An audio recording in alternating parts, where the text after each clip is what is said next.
Le Reiki est une pratique thérapeutique globale permettant d'arrêter le mal-être pour aller vers son mieux-être à l'aide de la relaxation et de la méditation par le toucher.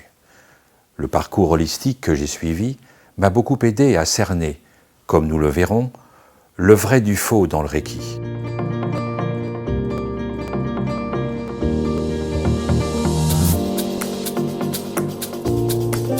J'ai commencé par développer des formations avec un poste de formateur consultant en entreprise, auprès de managers de la grande distribution, des banques et des laboratoires pharmaceutiques. Depuis 1998, je suis formateur consultant, expert certifié par l'ICPF et PSI, conformément aux normes AFNOR. En 1983, j'ai obtenu ma certification de psychanalyste. J'ai continué à œuvrer en entreprise et a commencé parallèlement une activité en cabinet.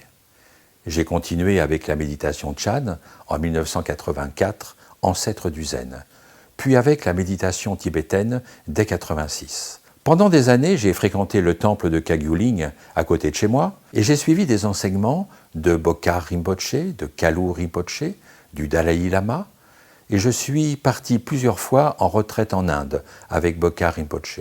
J'ai aussi suivi des enseignements avec Arnaud Desjardins.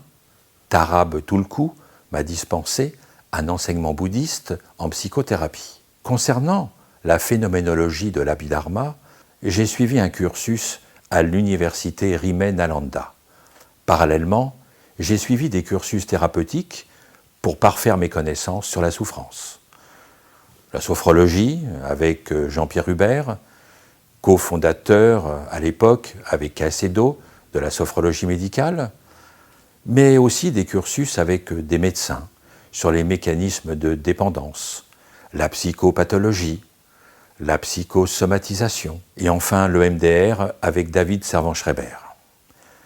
Je me suis aussi intéressé à la fin de vie et j'ai suivi des formations avec Elisabeth Kluber-Ross et l'accompagnement de fin de vie avec le docteur Daniel Chevassus.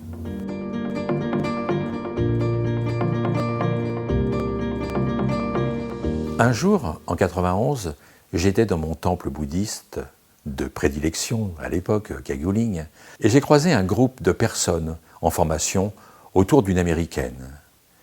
Il s'agissait de Fran Braun, la meilleure amie de Takata. Cette Américaine m'a fait une séance de Reiki. J'ai senti qu'il se passait quelque chose intérieurement.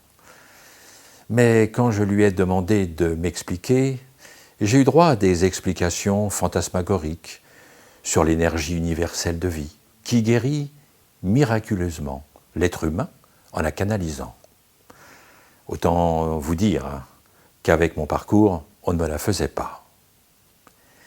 À partir de là, j'ai commencé à faire des recherches sur le Reiki, dont je ne cautionnais pas forcément le discours, mais qui en même temps me parlaient profondément. Force était de constater que simplement en posant les mains sur quelqu'un, ça fonctionne. Comment cela s'explique-t-il? J'ai donc suivi plusieurs formations pour trouver la réponse. En réalité, des pseudo-formations, dont le Reiki Karuna, le Usui Shikiryo et bien d'autres encore.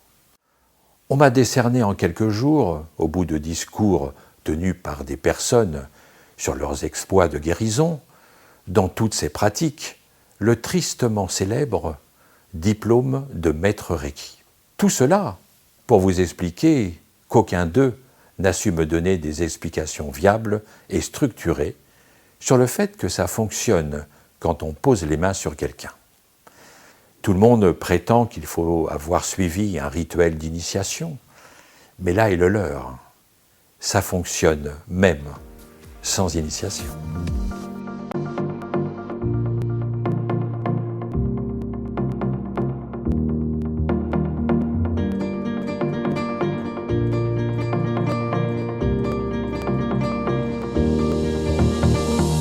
En fait, cette pratique est entièrement basée sur le fonctionnement de l'être humain. Mais il s'agit de baser sa démonstration sur des vérifications thérapeutiques et scientifiques. Sinon, on peut affirmer n'importe quoi. C'est là où on devient dangereux. Je me suis mis à la recherche des écrits du fondateur du Reiki, Mikao Usui, un maître de méditation japonais, né en 1865 et décédé subitement en 1926, 4 ans après avoir commencé à développer la pratique du Reiki.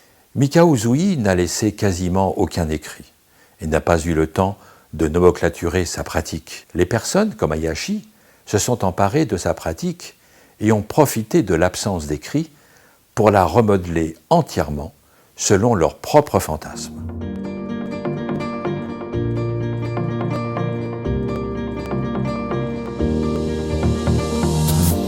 J'ai commencé à développer une pratique du Reiki à partir des rares écrits laissés par le fondateur, ainsi que le texte inscrit sur sa stèle mortuaire.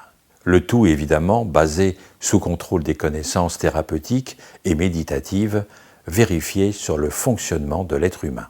À compter de 1991 et durant 10 ans en cabinet, j'ai remis en route une pratique de Reiki. Devant les effets exceptionnels du Reiki, j'ai abandonné graduellement ma pratique de psychanalyse. Voilà comment est né le centre de formation professionnelle, l'Institut de Reiki à Paris en janvier 2000.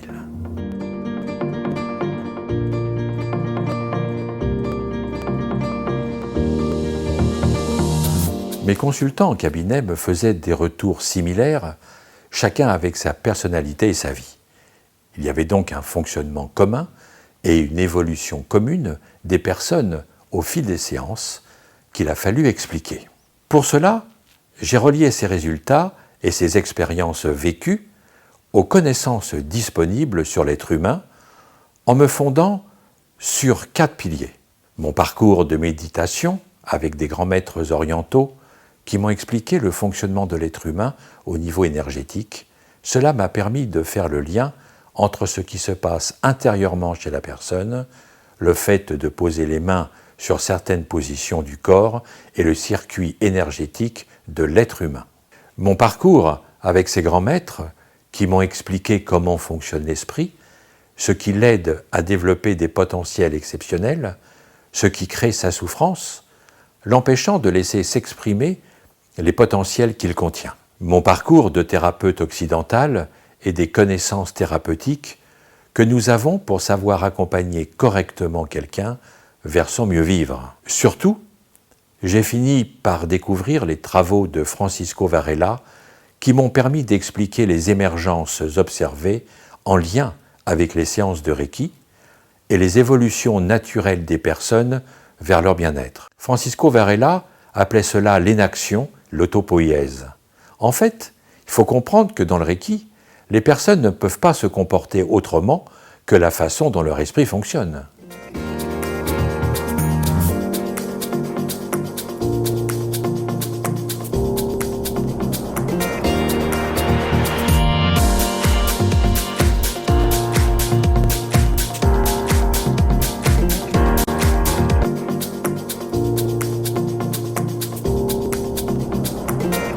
Francisco Varela est un Chilien né en 1946 et décédé en 2001. Ce scientifique est bien connu du monde bouddhiste pour son travail avec des grands maîtres tibétains comme Chogyam Trungpa. Avec le Dalai Lama, il a cofondé le Mind and Life Institute. Cet institut cherche à comprendre l'esprit humain et les bénéfices de la méditation en intégrant les pratiques méditatives aux méthodes et résultats de la recherche scientifique contemporaine. Francisco Varela a été docteur en biologie de l'Université de Harvard, directeur de recherche au CNRS et à l'hôpital de la Salpêtrière. Ses travaux ont porté sur la capacité de l'esprit humain à s'autoproduire en permanence et en interaction avec son environnement. C'est l'autopoïèse. Il a aussi défini l'énaction, qui est la capacité d'émergence des potentiels solutionnants. Francisco Varela a été le premier à unir la démarche scientifique classique avec l'expérience humaine par le biais de la phénoménologie et des neurosciences. Cette démonstration scientifique a bouleversé les schémas de la psychologie classique occidentale. Or, dans ma pratique, j'assistais moi aussi à la capacité des personnes à transformer leur mal-être en mieux-être et à faire émerger des potentiels naturels leur permettant d'aborder des situations plus ou moins difficiles de leur vie avec leurs solutions propres, en accord avec leur personnalité profonde. Mon parcours méditatif et thérapeutique personnel, ainsi que les travaux de Francisco Varela, comme base, m'ont permis de démontrer pourquoi, quand on pose les mains sur quelqu'un, la personne va mieux. Le tout en m'inscrivant dans un cadre éthique et scientifique.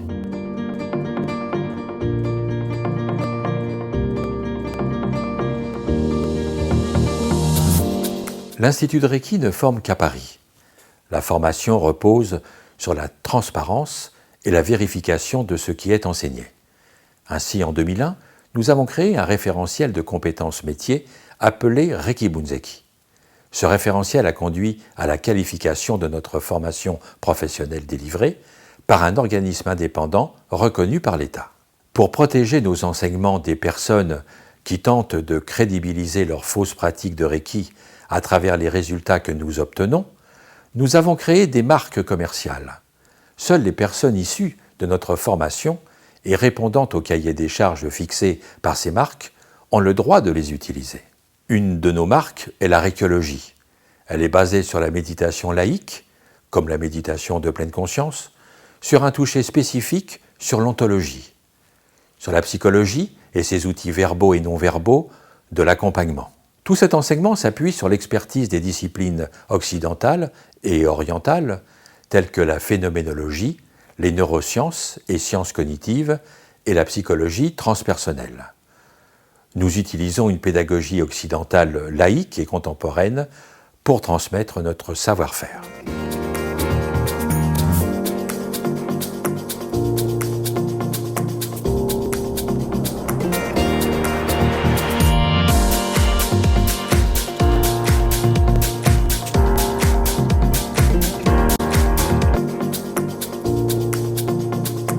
Les effets de bien-être et anti-stress de la Reikiologie sont cliniquement prouvés depuis avril 2015. L'étude clinique a été menée par un laboratoire agréé par le ministère de la Santé.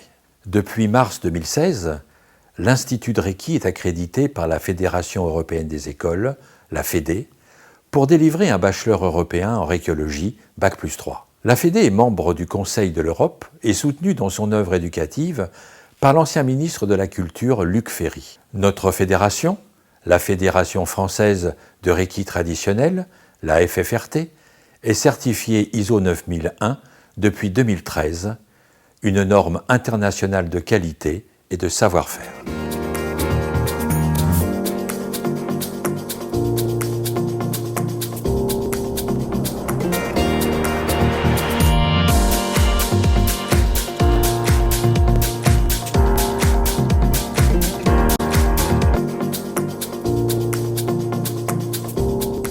Les praticiens formés à l'Institut adhèrent à la FFRT. L'Institut de Reiki et la FFRT ont mis à la disposition de DEKRA Certification, le troisième organisme certificateur mondial reconnu par l'État, le référentiel de compétences métiers du Reiki Bunzeki. DEKRA a développé une certification de personnes pour les praticiens et maîtres praticiens de Reiki afin d'attester de leur savoir-être et de leur expérience de terrain. Ce certificat est basé sur notre référentiel métier, sur les exigences de DEKRA et sur la norme internationale ISO 17024. Les personnes validées par DEKRA Certification ont le droit d'utiliser la marque collective Reikiologue car elles remplissent le cahier des charges correspondant. Tous les praticiens de Reiki ont le droit de postuler à cette certification de personnes, d'où qu'ils viennent. Les praticiens formés à l'Institut de Reiki s'en sortent mieux. Pour terminer, la FFRT adhère à la Chambre nationale des professions libérales. En août 2015, sur la demande de la CNPL, ces reikiologues ont fondé le Syndicat national du Reiki et des reikiologues. Ce syndicat restera discret jusqu'à fin 2016, le temps de préparer son action. Il aura pour vocation de grandir et d'accueillir des reikiologues, mais aussi les praticiens professionnels du Reiki qui auront tourné le dos aux déviations du Reiki. Il accueillera aussi des relaxologues qui auront été formés à la relaxologie de pleine conscience, appelée méthode Lao Tzu-Ki. Il défendra les droits de tous ces professionnels à travers son appartenance à la CNPL, qui, elle, est en pourparlers réguliers avec les pouvoirs publics.